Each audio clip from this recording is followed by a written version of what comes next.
Hello there! Today we conclude our series on the standards that guide our wonderful profession, internal auditing. Don't worry, it'll be as educative and fun as usual. We're focusing on Domain 5 of the Global Internal Audit Standards, which is like the visible part of internal auditing. It's important. So what's Domain 5 all about? In a nutshell, it's about making sure internal audit engagements are planned well, performed properly, and communicated clearly. Sounds simple, right? Well, like assembling IKEA furniture, it's a bit more complicated than it looks. This isn't just about ticking boxes. Domain 5 is the backbone of effective internal auditing. It ensures audits are relevant, add value, and actually help organizations improve. Without it, we're just wandering around in the dark, hoping to bump into some risks or observations.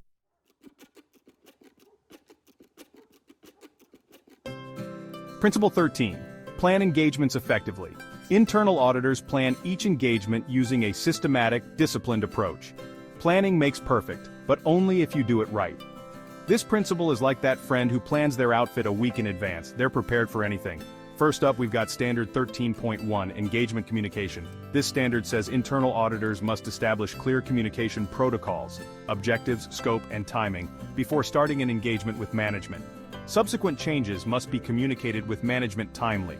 Then, Standard 13.2, Risk Assessment, jumps in and says, hey, don't forget to think about the risks relevant to the engagement and how you'll manage them. This is like checking the weather forecast before leaving the house. You don't want to get caught in the rain without an umbrella. Standard 13.3, Engagement Objectives and Scope, tells us that internal auditors need to figure out the objectives and scope of each engagement. Basically, what are we looking at and why? Standard 13.4, Evaluation Criteria. Internal auditors must identify the most relevant criteria to be used to evaluate the aspects of the activity under review defined in the engagement objectives and scope. The criteria could be internal policies and procedures, key performance indicators, or external laws and regulations. And of course, no plan is complete without resources. Standard 13.5, Resources, reminds us to allocate sufficient resources to the engagement. This means having enough skilled people, time, and technology to do the job properly. Standard 13.6, Work Program. We must develop and document an engagement work program to achieve the engagement objectives.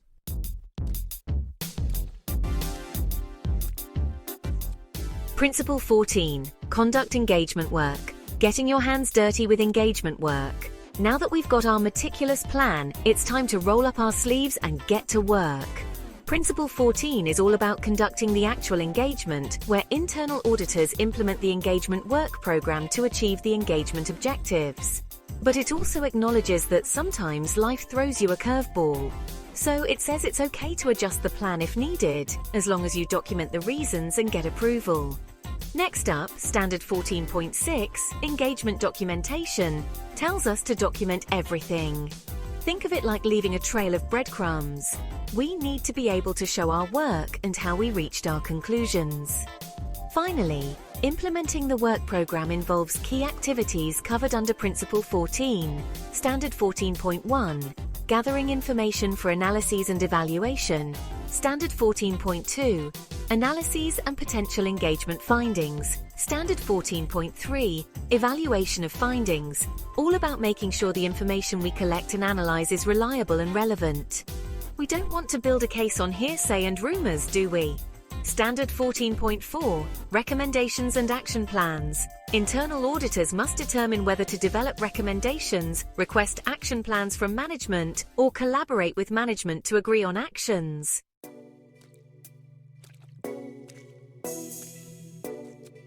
Principle 15. Communicate engagement results and monitor action plans. We've planned, we've worked, and now it's time to share our findings. Principle 15 is all about shouting it from the rooftops, or at least to the right people. Standard 15.1, Final Engagement Communication says for each engagement, internal auditors must develop a final communication that includes the engagement's objectives, scope, recommendations and/or action plans if applicable, and conclusions. The final engagement must be accurate, objective, clear, concise, constructive, complete, and timely. No one wants to wade through a 100-page report filled with jargon, but it's not enough to just deliver the report and walk away. This standard reminds us to discuss our findings and recommendations with management. We need to make sure they understand what we found and what they can do about it. And lastly, Standard 15.2. Confirming the implementation of recommendations or action plans tells us to follow up on any agreed-upon actions. We need to make sure those recommendations don't just gather dust on a shelf somewhere.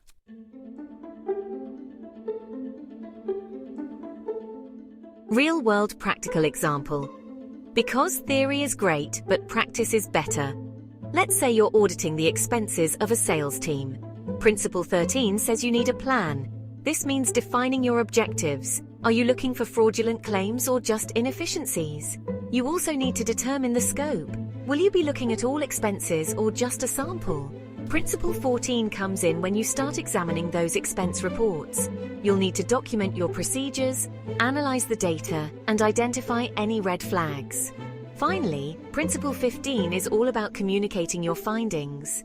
This could be a written report, a presentation, or even an informal conversation. The key is to be clear, concise, and to the point.